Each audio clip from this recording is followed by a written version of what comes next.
O Prêmio Nobel de Economia, dado em 2021, premiou 3 economistas por pesquisas feitas na década de 1990. David Card, Joshua Angrist e Guido Imbens foram os premiados. Card ficou com 50% do prêmio, Angrist e Imbens cada um com 25%. Embora as pesquisas sejam independentes, os 3 premiados representam a coroação da experimentação econômica social moderna. O uso de dados econômicos experimentais como forma de validar intervenções estatais na sociedade. Angrist e Imbens lançaram as bases para ressuscitar a credibilidade das pesquisas econômicas aplicadas, em vários estudos ao longo dos anos, particularmente em 2 papers de 1991, Identification and Estimation of Local Average Treatment Effects, que poderia ser traduzido como Identificação e Estimativa de Médias Locais de Efeitos de Tratamentos, e Sources of Identifying Information in Evaluation Models, ou Fontes de Informação e Identificação em Modelos de Avaliação, mas também em vários outros papers depois desses. Esses trabalhos buscam oferecer uma alternativa para experimentos sociais que seriam estatisticamente válidas. Com base no trabalho deles, Card publicou vários trabalhos também na década de 1990 que mostravam, entre outras coisas, que salário mínimo não aumenta o desemprego.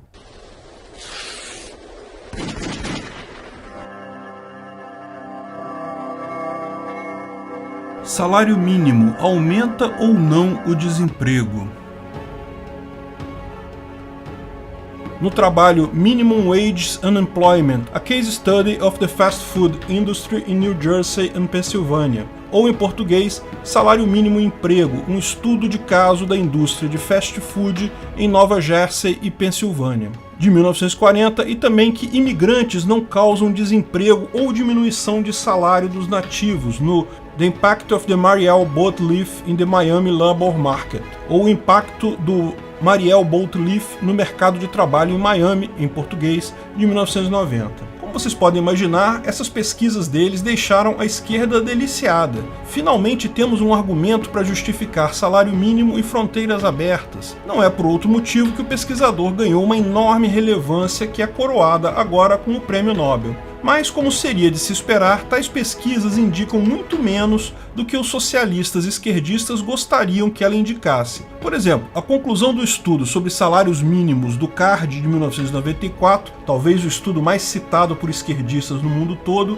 na verdade diz que o aumento de salários mínimos não necessariamente causa desemprego, ou seja, ele não chega à conclusão de que qualquer aumento de salário mínimo não irá causar desemprego, apenas que existe um caso que não causou. Aumento de salário mínimo pode sim causar desemprego. Além disso, conforme ele mesmo aponta na conclusão, ocorreu aumento do custo do produto. O que aconteceu é que o aumento do salário mínimo foi repassado ao consumidor final. Visto assim, o argumento fica bem menos impactante, não é mesmo? Mas fica pior quando você entende a premissa de onde essa afirmação minimamente favorável ao salário mínimo foi tirada. Para entender o trabalho do Card, precisamos entender primeiro o trabalho da dupla Angrist e Imbens. Como já explicamos em várias situações, não existe maneira de aplicar diretamente o método científico na economia, na verdade em nenhuma ciência social. O método científico pressupõe experimentos reproduzíveis randomizados. Quando você vai testar um remédio, por exemplo, você dá para metade do grupo de teste um placebo e metade recebe o medicamento, sem nem os pacientes saberem quem tomou o que e nem o pesquisador. Por isso o nome duplo cego.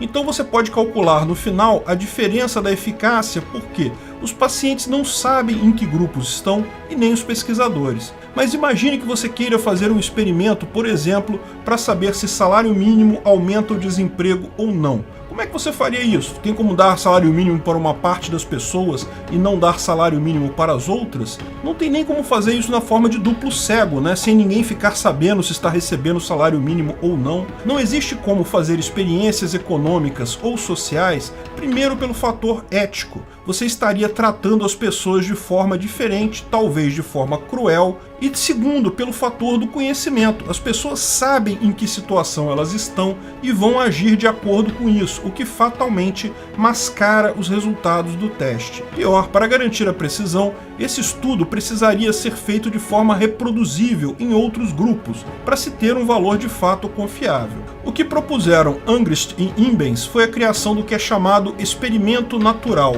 uma situação que acontece espontaneamente, mas que permite fazer um experimento. Imagine que por alguma política realmente alguém tenha sido segregado numa cidade, tem uma parte da população de um jeito e outra parte de outro. Daí você já tem a situação randômica e pode partir disso. Nessa visão deles, é preciso que a mudança de política aconteça de forma adequada para populações relativamente homogêneas recebendo tratamento distinto de forma aleatória. Por exemplo, imagine a cidade de Berlim, que foi dividida ao meio por 25 anos, metade viveu no comunismo e a outra metade no capitalismo. Isso é um experimento natural. Você não poderia fazer isso se quisesse, seria totalmente antiético. Mas, já que foi feito, você pode medir as coisas e tirar as suas conclusões. E foi assim que Card fez o estudo dele sobre o salário mínimo. Ele usou as estatísticas da cidade de Filadélfia, que é uma cidade na Pensilvânia, mas que metade da cidade fica no estado de Nova Jersey. O estudo refere-se apenas a empregados em redes de fast food.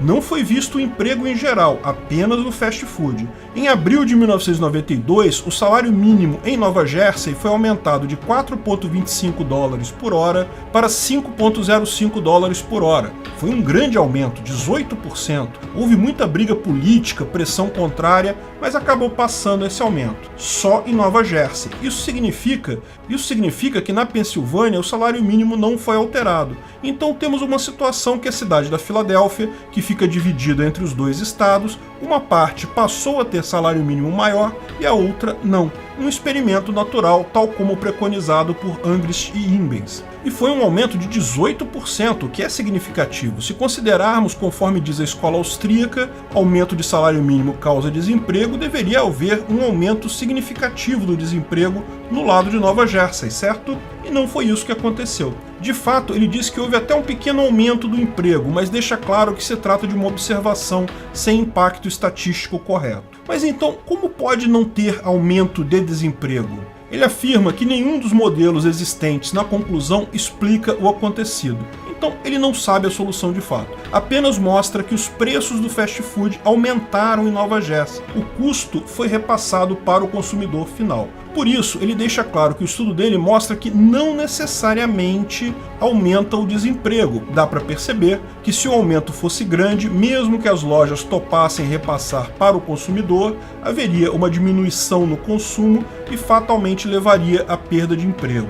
Mas o problema desse tipo de estudo é que existem inúmeros outros fatores que podem ter influenciado no caso. O modelo de Angrist e Imbens presume que você consegue identificar todos esses fatores, mas o fato é que talvez você não seja capaz de fazer isso. Podem haver fatores que você não se atentou a eles. O experimento é de uma única cidade, num local em que o nível de riqueza médio da população é relativamente alto, de forma que o aumento do preço do fast food não implicou numa diminuição significativa na venda deste produto. O estudo, no final das contas, é honesto. Ele diz que nem sempre causa desemprego, porque, como ele mostra, um caso não causou.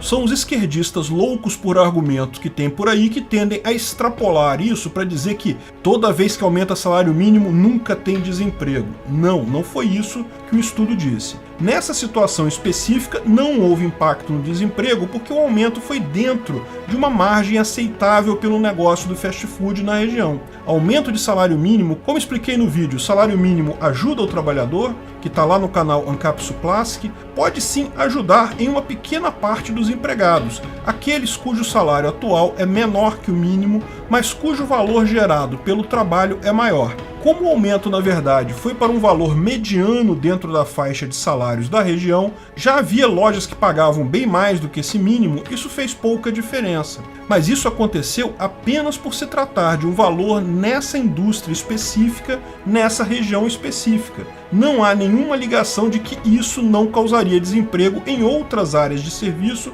além do fast food, nem que não causará desemprego no longo prazo. Lembre-se, foi um estudo limitado a uma única cidade com dados de 2 anos após essa lei. No final, cabe lembrar que o aumento do salário mínimo não representou um aumento do desemprego naquela região, o que não significa que não há desemprego causado pela mera existência do salário mínimo ali. A questão é que, nessa indústria específica, neste local específico, os valores foram relativamente pequenos para serem absorvidos, e de qualquer forma o salário mínimo causou desequilíbrio da mesma forma, com o aumento do produto final.